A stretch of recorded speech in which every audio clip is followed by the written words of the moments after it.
Hello, investors. This is Manish Shah from Uppercrust Wealth PMS, covering economic and portfolio outlook podcast for the month of September 2023.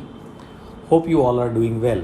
Well, the big highlight of the month is definitely, as you have guessed already, Nifty crossing the historic 20,000 milestone.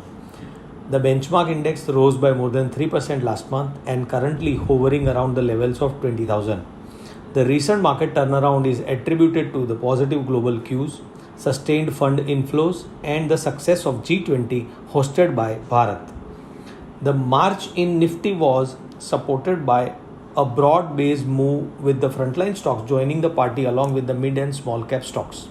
While the Nifty rose by 3%, the move in mid cap and small caps was even higher, with both the indices rose closely by 7 and 8% respectively.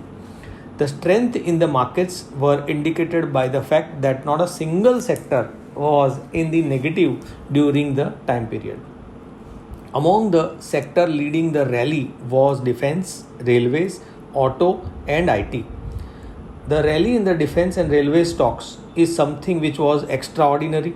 The continuous global cooperation by India in the past few months and by the country's PM visits to various countries, and now major leaders visiting our country on the occasion of G20 are some of the reasons we are seeing optimism among these sectors.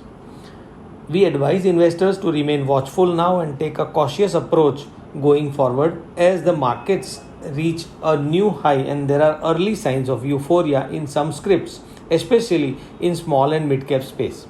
The volatility in the coming months might remain elevated as indicated by rising level in the India VIX.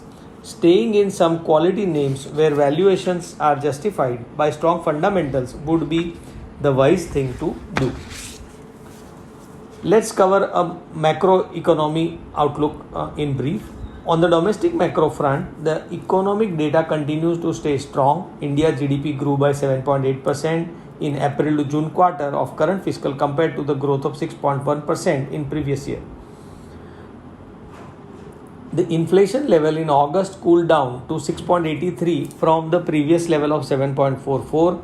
Although inflation is way above the 4% target level of RBI, the government DAS has indicated that to take steps to keep the inflation under control. The manufacturing PMI expanded in August to 3-month high, while the services PMI softened to 60.1 from 62.3 in July. This shows a slight slowdown. One matter of concern for the country's macroeconomic scenario was the surge in the price of the crude oil. The crude oil continues its upward journey from the last few months, zooming to the level of USD 90 per barrel. Because of the rising crude prices, there was a pressure on rupee as it crossed all-time low of 83 per USD. The pressure can continue if the crude price doesn't come down. Covering the Uppercrust PMS portfolio performance on a calendar year basis, we have outperformed the index by around 2%. The same can be said about our performance since the fund inception, where we have outperformed the benchmark by generating a huge alpha of around 6.8%. As on September 11, our top holdings provided 3-month returns as below: Mazgaon Docks around 120.74%, Hindustan Aeronautics around 15.71%, Tube Investments around 29.66%, and Carborundum around 3%. We continue to believe in our sector performance preferences of industrials, power and defense. We believe the sector preferences will help us outperforming the broader market. Let us take this occasion to cover a brief summary of the G20. India's international profile is definitely raised by its competency to successfully concluding of G20 summit. The New Delhi declaration was released with full consensus achieved by all the members of the countries. The balance that was achieved by the Indian side was really commendable. This can be seen by the perfect example of wording the declaration. The word Ukraine was mentioned only 4 times, and also it included war in Ukraine as against the war against Ukraine in the previous consensus.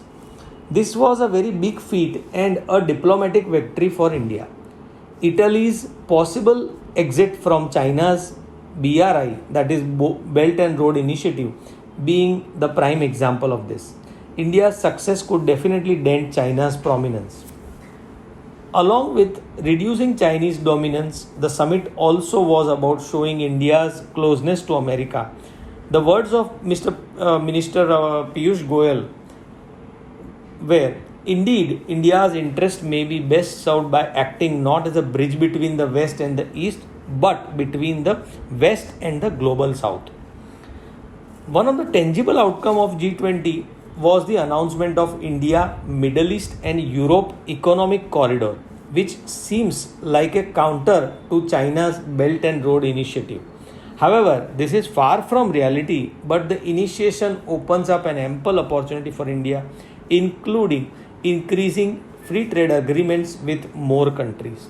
Hence, all inclusive, it was a very fruitful summit from both India and the global perspective. We are hopeful that these types of development only helps India, or I must say Bharat, to achieve its economic goals. With that, I conclude this podcast for the September 2023. Thank you.